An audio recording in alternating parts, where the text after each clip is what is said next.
Bharatiya Janata party ने दोबारा मौका दिया है, इलेक्शन में यहाँ से टिकट दी है मेरे को। और मेरा एक ही मकसद है इस इलेक्शन में राजनीति में आने का कि यहाँ के लोगों की सेवा करनी, जो भी यहाँ की समस्याएं हैं वो दूर करने की कोशिश करनी, और दो चीज़ें दूर हुई भी हैं।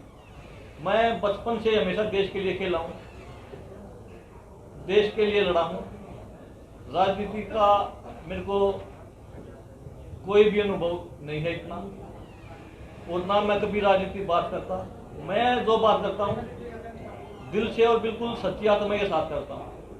कोई बात ठीक है तो ठीक है और गलत है तो गलत है। मेरी हमेशा से वो चीज़ें रही हैं, बचपन से आदत है। और अभी 1 साल मेरे को राजनीति में आया हुआ है, तभी वही है। और मैं तो बस एक चीज़ सोच रखी है, जैसे देश के लिए मैंने ओलंपिक मेडल जीता था, उसी तरीके से यहाँ पे भी लोगों की सेवा करके, जैसे जब लोगों ने इतना प्यार मान सम्मान दिया था, आशीर्वाद दिया था, वही प्यार आशीर्वाद मान सम्मान और वही चीज़ मैं अब जीतना चाहता हूँ। मैं डीएसपी की नौकरी 10 साल की थी, प्रमोशन थी एसपी की, वो छोड़ के यही इसीलिए आया था कि जो यहाँ की समस्याएं हैं उनको दूर करूँ। पर राजनीति में आगे बहुत सी चीज़ें पता भी लगी हैं कि समाज में किस तरह की बात चलती रहती है, क्या क्या होता है। और मैं तो बचपन से हर जगह गया हूँ, हर गांव में गया हूँ, हर शहर में गया हूँ, देश के हर कोने में गया हूँ। विदेशों में शायद ही कोई ऐसा देश बचा हुआ जिस देश में मैं नहीं गया हूँ। मैंने कभी हमेशा एक नजर से देखा सबको। बचपन से मैं 7 साल की उम्र से मैंने पहलवानी स्टार्ट की। बचपन से मरा, किसके साथ मरा, किसके, मेरे कभी किसी का बैकग्राउंड नहीं उठाया देखा हमने। जो हमारे साथी पहलवान रहे हैं या कोई और भी खेले बच्चे रहे हैं, हमने बस एक चीज देखी है, इंसानियत। कि हमारे जो खिलाड़ी साथी हैं वो देश के लिए क्या करते हैं, बस देश के लिए कुछ करने की सोची। और वही देश के लिए कुछ करने का जज्बा था जो मैं आज यहाँ तक पहुँचा हूँ। यहाँ तक भी मैं अपने खेल के कारण पहुँचा हूँ। ओलंपिक मेडल जीता, एशियन गेम्स में गोल्ड जीता, कॉमनवेल्थ गेम्स के 2 गोल्ड जीते, एशिया चैंपियन बने। और देशवासियों ने हमेशा मेरे को अपने सिराखों पे रखा है, कंधों पे उठा के रखा है। और कुछ बड़ौदा हल्का की भी पूरी जनता ने मेरे को ऐसे इतना मान सम्मान और प्यार हमेशा दिया और अब भी देती है। उस भाई बंधु ये जाति प्रथा में इतने जात पात में इतना बांटने की कोशिश करते हैं, उसमें हम तो कभी बटे नहीं, क्योंकि मैं तो बचपन से वो चीज देखी है। सबके साथ एक थाली में खाया, 6 से 7 पहलवान अखाड़े में रहते थे, एक थाली में खाया करते, एक थाली में सब्जी डाल लिया करते, उस समय टुकड़ा खाया करते। और मन देख की जिसमें राजनीति में जो हमारे बस एक है कि यहाँ का विकास हो, और कोई कुछ वो नहीं। हम तो कुछ करने के लिए आए हैं, सबको एक नजर से देखते हैं। और मैंने कल भी बताया था और हमेशा बताता हूँ कभी से कि मेरी तो बस एक ही चीज है, इंसानियत। और इंसानियत के लिए मेरे को काम करने हैं। और आज अब यहाँ पे उपचुनाव है, आप पत्रकार बंधु आप सबको पता है, क्योंकि इससे पहले भी तकरीबन मेरे से सभी मिले हुए हैं। कहीं भी मेरी किसी भी बात में कोई छल कपट हो तो आप लोग बता सकते हैं। मेरे ऊपर शायद ही कोई इस तरह की कोई टिप्पणी कर सकता है। बस एक मैं तो ये दोबारा मेरे को मौका मिला है अपने बड़ौदा की जनता से, एक बस यही प्रार्थना करता हूँ और एक ही विश्वास दिलाता हूँ कि मैं हमेशा उनकी सेवा के लिए जी जान लगा दूंगा। मेरे को कुछ नहीं, बस एक ही चीज दिखती है कि जो परेशान हो उनकी परेशानी दूर करनी। जो भी समस्याएं हो, वो चाहे बिजली पानी की समस्या हो, चाहे खेलों की हो। और मैं खिलाड़ी, मेरे को पता है कि और खिलाड़ी क्या, हम मध्यम वर्ग के परिवार से आए हैं, माता पिता टीचर थे, जमीन भी ज़्यादा नहीं, 5 एकड़ जमीन थी, खेती भी करते थे। बचपन में छोटे छोटे थे हम भी करते, उसके बाद दिल्ली चले गए। बड़ी मुश्किल से खर्चा निकलता था, क्योंकि काफ़ी, और बाहर जाने के बाद तो वैसे ही बहुत ज़्यादा परेशानी होती है, खर्चे बढ़ जाते हैं। वही चीज़ इस राजनीति में ये आने अभी कारण मेरा यही है कि मैं खेलों की बात हो चाहे शिक्षा की बात हो, कि युवाओं के लिए, बच्चों के लिए कुछ करूं, जो समस्याएं ग्रास रूट पे हैं उनको दूर करने की कोशिश करूं। और वो राजनीति में आगे हो सकती थी, इसलिए मैं इसमें आया हूं। और अभी आप सबके माध्यम से बस एक ही बात मैं कहना चाहता हूँ, यहाँ पे उपचुनाव है, बड़ौदा की जनता, बड़े बुजुर्गों से, माताओं बहनों से, सभी से मेरी हाथ जोड़ के ये एक विनती है कि मैं आपका बेटा, आपका भाई हूँ। मेरे में बस एक खिलाड़ी को देखें जिसने देश के लिए मेडल जीता है, जो कुछ आगे भी करना चाहता है। एक बार मौका चाहिए मेरे को, और 4 साल सरकार के हैं, सरकार के साथ एक बार हमें मौका में देखो, अगर हम कच्चे नहीं लगाएं तो हमको आगे मौका बेशक ना दो। और इंसानियत देख लो, जो भी है उसमें हमें कहीं कमी लगती है तो बताओ, उस अलग कोई कमी मेरे में लगती है तो बताओ, उस कमी को हम दूर करने की कोशिश ही दूर ही कर देंगे। जो कमी होगी, मैंने बचपन से चीज़ें सीखी हैं कि जो कमी हो अपनी दूर करनी चाहिए, और उसी बात के लिए मैं आज भी डटा हूँ। मेरे को जो कमी लगती है तो उसको दूर करता हूँ। योगेश्वर, आप बार-बार भैया इनकी प्रेस कॉन्फ्रेंस पूरी हो गई ना, उनको बोल लें तो उसके बाद प्लीज आप बोलो ना। अच्छा नहीं लगता, वो आपको बुलाएंगे, कहेंगे आप बोलो तो बोलो। नहीं, ठीक है ये तो बात हो गई। हाँ, तो मैं आपको माइक दे रहा हूँ, जिस किसी का भी सवाल होगा। आप बार-बार इंसानियत की बात कर रही हैं योगेश्वर, तो आप ये चीज राजनीति में क्यों, आप एनजीओ में जा सकते थे, एनजीओ के थ्रू भी कर सकते थे, तो राजनीति ही क्यों? देखिए, एनजीओ के थ्रू अलग चीज़ें होती हैं, राजनीति में अलग चीज़ें होती हैं। वो चाहे किसी गांव में नहरी पानी पहुंचाने की बात हो, कहीं कॉलेज उठाने की मांग हो, मुख्यमंत्री तक जो अपनी बात पहुंचाने की हो, एक आसान तरीका होता है। वो चीज़ें तो फिर मैं एनजीओ की बजाय अपने विदेश में रहते हुए भी कर सकता था, पर कोई काम जल्दी कैसे हो सकता है, बात है उस चीज़ की। तो आपको लगता है कि पावर के जरिए ज़्यादा, वो तो आपको ही पता है, पावर से ही काम होते हैं, बिना पावर कुछ काम होता ही नहीं। तो पिछली बार क्या रहा था, आपको वो कमियां आपके पास? पिछली बार कुल 15 दिन का टाइम हमें मिला था, हम लोगों तक नहीं पहुंच पाते, अपनी बात नहीं पहुंचा पाई। मेरे को तो तकरीबन जानते, पर मैं किसी को नहीं जानता था। आज हर गांव में युवाओं के साथ जुड़ा हूं मैं, हर गांव में परिवार के एक पारिवारिक संबंध बनाए हैं हमने। वो चीज़ें हैं, 1 साल से मैंने वही काम किया है। वो चाहे कोरोना काल हो, कोरोना काल में भी तब तक तो इलेक्शन कुछ है, क्योंकि जो कृष्ण नड्डा जी थे उनका देहांत स्वर्गवासी हो चुके हैं, जब तक तो वो थे, उनका स्वर्गवास नहीं हुआ था, तब भी मैं कोरोना काल में भी मैं लगा हुआ था। सर, मेरा एक सवाल है, इस तरह के वायदे किए हैं, यहाँ पे मंत्री दलाल भी बैठे हैं, और शिक्षा को लेकर काफी भी आपने पिछड़ा था, उसको लेकर आपने कुछ घोषणाएं की हैं, तो कॉलेज की हों से दूसरी घोषणाएं हैं। आज आपने प्रत्याशी उतारा है यहाँ पे, और कितना ये जो आपके वायदे हैं वो धरातल पे पूरे हो पाएंगे? आपसे मेरा एक सवाल है कि जो आपने वायदे किए हैं बड़ौदा को, ये धरातल पे पूरे हो पाएंगे? देखिए, हमने 2 कन्याओं के लिए कॉलेज मंजूर किए थे जो शुरू हो चुके हैं। ये वायदे नहीं है, ये चीज जो है धरातल पे आ चुकी है। कल की कैबिनेट हमने वायदा किया था कि जनता बटाना कॉलेज को यूनिवर्सिटी बनाएंगे। पहली हमारी कैबिनेट मीटिंग थी, कैबिनेट में एजेंडा था। अधिकारियों ने कहा जी ये कोड उसका आचार संहिता का उल्लंघन है, आप नहीं कर सकते, इसलिए हमने उसको रेफर किया है। हमने कोई देरी नहीं लगाई, सारी कार्रवाई हमारी एक कार्य प्रणाली ये है कि घोषणा करके काम नहीं चलते, मंजूरी करके घोषणा करते। और बड़ौदा हल्के के अंदर जो भी कुछ आपकी जानकारी में आई है वो हर चीज मंजूर हो चुकी है। विकास के कामों के टेंडर हो चुके हैं, ठेके उठ चुके हैं, काम भी आपको होते हुए दिखाई दे रहे हैं। एक IMT का काम है, वो सिद्धांतिक रूप पे हमने मंजूरी कर ली, और एक जो आपके यहाँ कारखाना लगना है इसका धान का मुडराना में, ये और एक यूनिवर्सिटी का काम, 3 काम की इसकी वजह से रुकी हुई है कि एकदम से तारीख आ गई। बाकी काम सारे मंजूर हो चुके हैं, और इसकी भी हम आपसे गारंटी देते हैं कि कल भी हम सोच रहे थे कि कर दे, लेकिन सारे अधिकारियों का ये मुद्दा आया, कैबिनेट ने कोशिश की थी कि भी चलो जब तक चुनाव नहीं हो जाता अगली कैबिनेट में इसको ले आएंगे।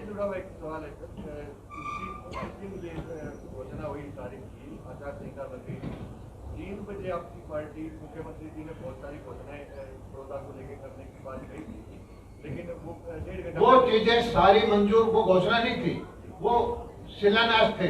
वो सारी चीजें मंजूर करके टेंडर लगवा के शिलान्यास के पत्थर लगवा के हम लेके आए थे। और क्योंकि अचानक इलेक्शन की घोषणा हो गई तो हमने आचार संहिता का पालन किया और कहा भाई काम तो हो गए, वो सिर्फ पत्थर पे पर्दा नहीं हटाया, वो लोगों ने अपने आप हटा लिया। सारे के सारे जो पत्थर लगे थे वो सारे काम मंजूर है, काम शुरू हो गए, काम नहीं रुके हैं। सिर्फ ये है कि उसको जो आचार संहिता का उल्लंघन ना हो इसलिए उसका पर्दा हटाने के लिए स्थगित किया था। बड़ौदा जिस नाम से ये कॉन्स्टिट्यूंसी है, हमने काफी 2-3 चक्कर लगाए, लोगों से पूछा, वो कहते जी बिजली बहुत कटती है और सड़क का तो बहुत बुरा हाल है और पीने का साफ पानी नहीं है। अगर आप ये कहते हैं भूपेंद्र सिंह हुड्डा सरकार ने काम नहीं किए थे, 5 साल तो उनकी सरकार रही, लेकिन 6 साल तो आपको भी हो गए, तब आपने भी नहीं किया। और कांग्रेस 54 साल की माफी मांगे, कमी होगी 6 साल की कमी हम मान लेंगे। पहले ये बताया कि वो जो 50-60 साल तक कांग्रेस ने की, उसके लिए हाथ जोड़े कि हमने इसकी क्षेत्र की उपेक्षा की है, तब हमारे से 10 गुना उन्होंने ज्यादा की है, तो फिर हमें भी कसूरवार मान बना देना। लेकिन वो उन्होंने कुछ नहीं किया, और हम जब करने की कोशिश करते हैं तब वो कहते हैं कि तो वोट के लिए कर रहे हैं, ये इस चीज के लिए कर रहे हैं, ब्लेम गेम। Blame game. एक चीज है, आज फिर वही नारा देने की बात कर रहे, इलाके की चौधर की बात। अरे कहाँ की चौधर? वोट यहाँ का लेके और जातिवाद पे, इलाकावाद पे, गोत्रवाद पे, गांव के हिसाब से इस तरह की राजनीति करने का वक्त चला गया। आज 21वीं सदी है, पढ़े लिखे नौजवान है, सबको पता है, सबको अपना इलाका अच्छा लगता है। क्यों? अगर यहाँ एक्सप्रेसवे निकल चुका होता तो क्या गुड़गांव, सोनीपत, बहादुरगढ़ से अच्छा होना नहीं हो सकता था? सिर्फ एक सड़क निकालने की बात थी जो मोदी जी ने मंजूर की है, और आप देख लेना अगले 4-5 साल में वहाना कहाँ खड़ा होगा। दलाल साहब, एक तो सबसे ज्यादा भाई आज का कैंडिडेट का मौका है, सबसे ज्यादा आप बधाई की बात करें, आप बधाई की बात करें, आपने जितना काम किया है। चलो पूछ लो भाई। दलाल साहब, बधाई के पात्र, आपने 300 करोड़ के काम करवाए हैं और आशा करता आप काम करवाएंगे। लेकिन एक शिकायत आप लोगों से, जी, जितने नेता बाहर से आते हैं बड़ौदा को बड़ौदा बोलते हैं, 80% नेता को बड़ौदा नहीं कहना आता। भाई बड़ौदा है, बड़ौदा जरूर लेकिन रह की अंग्रेजी आर हो जाती है। अंग्रेजी में हिंदी बोला, हरियाणा में रहते भाई हैं तो बड़ौदा जरूर बोले। भाई हिंदी में तो बड़ौदा है, अंग्रेजी में बड़ौदा है। नहीं, मेरा हिंदी में बड़ौदा बोले, काम अच्छे में, इसकी आपको बधाई है। काम जरूर आप लोगों को कराएंगे। देखो, आप तो एक चीज तो मानोगे कि इलाके के अंदर हमने थोड़े से टाइम में शुद्ध बुद्ध ली, सारे एस्टिमेट बनवाए, पैसा दिया, टेंडर करवाए, और हर जगह जो हमने कहा था, आप लोगों की इच्छा थी, काम थे, सब जगह थोड़े काम शुरू हो गए। और इसको लोग कहते हैं कि इलेक्शन से, वोट से जोड़ के देखते हैं, ये सही है। जितनी राजनीतिक पार्टियां हैं उनको ताकत जनता के मैंडेट से मिलती है, और जनता का आशीर्वाद हर कोई लेना चाहता है। लेकिन हम जो है अपना काम दिखा के आशीर्वाद लेना चाहते हैं। हमारे बख्शी जो है इलाकावाद, गोत्रवाद, जातिवाद, भावनाएं भड़का के बांट के राजनीति करना चाहते हैं। हम सबको एक करके राजनीति करना चाहते हैं। और मैं एक चीज बता देना, बसों को बताना चाहता हूँ, भाई योगेश्वर तिरंगे की शान है, तिरंगे के लिए लड़ाई लड़ी है, किसी एक वर्ग के लिए, एक प्रदेश के लिए नहीं।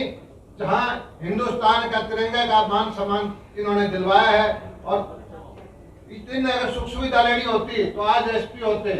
इनके अंदर एक भावना है कि मैं जिस भावना से मेडल लेने के लिए, देश के लिए लड़ा, इसलिए इनके अंदर एक भावना है कि मैं इसी तरह से, मेरा इलाका थोड़ा सा उपेक्षित है, पिछड़ा है, इसको आगे बढ़ाऊं। और मैं इसको साधुवाद देता हूं, और 100% निश्चित रूप से ये अपने जीवन में जिस तरह से मेडल लाने में सफल हुए, ओलंपिक हो या कॉमनवेल्थ गेम हो या दूसरे एशियन गेम हो, इसी तरह से इनकी जो भावना है कि बड़ौदा को एक नंबर का हल्का बनाने में, बड़ौदा को गुड़गांव के मुकाबला का, गोहाने को गुड़गांव के मुकाबला का शहर बनाने में कामयाब होंगे।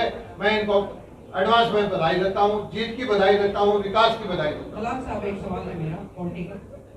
जब कांग्रेस सत्तासीन थी तो बीजेपी विपक्ष में थी और ये कहते थे कि सारा पैसा सोनीपत रोहतक में लगा दिया। कैंडिडेट की प्रेस है भाई, कैंडिडेट की ये सुनी बात की किलोई में भी कुछ नहीं हुआ। मैंने इन कैंडिडेटों से सुनी है, बीजेपी के कैंडिडेट थे। कलोई का तो मुझे पता नहीं, बड़ौदा की भी बात, बड़ौदा का तो मैं गाँव में कम से कम आधे से ज्यादा गाँव में गया हूँ। बड़ौदा वासी खुद ही बता सकते हैं यहाँ कुछ नहीं हुआ। यहाँ सिर्फ मुझे है झूठी चौधर का नारा दिया गया, और वो चौधर बड़ौदा वाला के काम नहीं आती, दूसरे ऐसी चौधर का के भाई इसे वो क्या करने तो इसी वो कहने का के फायदा तो करना न काटते। विपक्ष में थे तब ये बात आती थी कि सारा पैसा इधर लगा दिया। यहाँ बड़ौदा में कोई पैसा नहीं आया, हमने देख लिया। बड़ौदा के ऐसा ही है, उपेक्षित है, पिछड़ा है, और इसको पिछड़ा रखने में अगर किसी को कसूरवार ठहराया जाए तो सबसे पहले कांग्रेस पार्टी है। सब साथियों से रिक्वेस्ट है कि अगर किसी का कांग्रेस में हमेशा ही कैसा होता है ये भाई, वैसे तो राजनीतिक टिप्पणी मुझे नहीं करनी चाहिए, लेकिन आप सारी चीज राजनीति समझते हो। जो हुड्डा साहब ने बदला लिया था शैलजा को घर बिठाने का राज्यसभा की टिकट में, इनके सुरजेवाला शैलजा ने हुड्डा साहब के साथ हिसाब किताब बराबर कर दिया। और यहाँ कांग्रेस वालों में वैसे कांग्रेस पार्टी एक ऐसी भली पार्टी है, उसको बाहर वालों की जरूरत नहीं पड़ती है, आपका निपटा ले एक दूसरे ने। सब साथियों से रिक्वेस्ट है कि अगर उनका कोई सवाल, क्योंकि आज की जो प्रेस कॉन्फ्रेंस है वो हमारे जो उम्मीदवार हैं योगेश्वर दत्त जी, उन पर फोकस है, उन पर केंद्रित है। अगर आपका किसी साथी का कोई सवाल योगेश्वर दत्त जी से हो तो हम उसको आपसे रिक्वेस्ट करेंगे वो अपना सवाल कहें, केवल हाथ खड़ा करके, जो हाथ खड़ा करेगा उसको।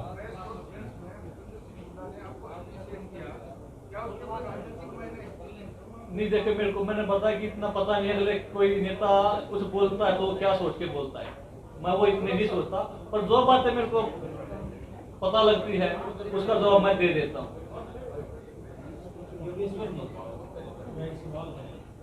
जिस प्रकार से नामांकन से एक दिन पहले सरकार ने 14 चेयरमैन घोषित किए, इससे पहले आप डीएसपी के पद से तैयार कर चुके हैं। क्या नामांकन से पहले भी आपने चेयरमैन ने या किसी तरह का ऑफर मिला उसको ठुकरा के तैयार किया है? नहीं, ऐसा कुछ वो नहीं था, ना कोई ऐसा ऑफर था। भाई साहब, एक तो बात हमने देखी, तीरथ राणा ने पीछे बताया था मैं जय श्री राम के नाम से टिकट फाड़ कर लाया, बड़ौदे में पूरी काटमाट कर लेती, यो टिकट में कौन सा दाव लगाया अपने लाने का, इसका होगा। देखिए भाई, मेरा मानना है कि मेहनत ही सबसे बड़ी चीज है और हर चीज की काट मेहनत है।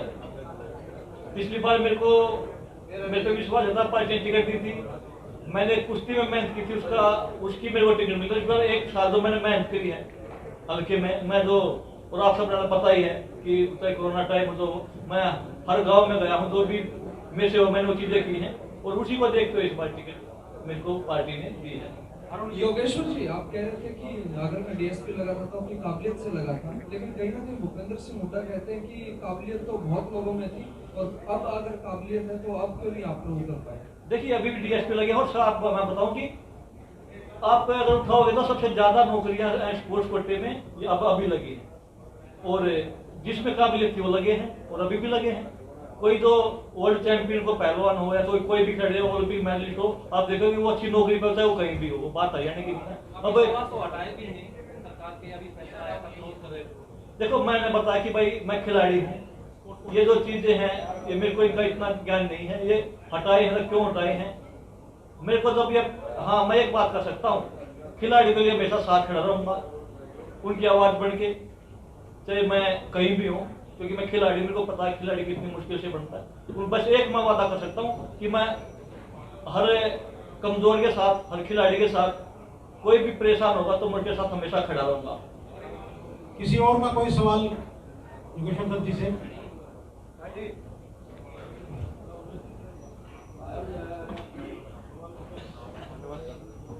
ठीक है भाई, सारा भाई जी, आप बहुत अच्छे खिलाड़ी रहे हैं, खिलाड़ी हैं, आपने काफी धोबी पछाड़ लगाए होंगे राजनीति में, आपकी बात ऐसा कुछ धोबी पछाड़ लगाएंगे कि कांग्रेस को चित करते हैं? देखिए मेरा एक का काम है अपनी ईमानदारी से और कुछ जो मैं करना चाहता हूँ वो एक चीज मैं लोगों तक पहुँचा हूँ और 1 साल में मैं वो बातें सभी को बताई भी हैं। बस एक ही चीज को लेकर मैं बचपन से चला हूँ, अपनी ईमानदारी पे और कुछ करने के जज्बे पे, और मैं हमेशा ही चाहता हूँ कि कुछ बड़ा और अच्छा करना है और उस चीज के लिए मैं हमेशा खड़ा रहूंगा। अंतिम सवाल जी, आप गठबंधन में प्रत्याशी तौर पर चुनाव लड़े, आज आपके पास आपके गठबंधन के सहयोगी ना आपकी गाड़ी में नजर आते हैं, ना आपके मंच पर नजर आते हैं, ऐसा क्या करें? देखिए भाई, गाड़ियां भी नजर आऊंगे और कुर्सियां भी नजर आऊंगे। आज ये और जरूरी नहीं कि भाई 2 कुर्सियां बैठे हुए साथ हूँ, वह मैं जो मेरे बड़े भाई हैं भूपेंद्र मलिक हैं, उनसे मतलब मिला था, वो हमेशा साथ। गठबंधन सरकार आपके साथ दिखाई नहीं दे रही, कोई भी कैंडिडेट आपके साथ कल भी थे,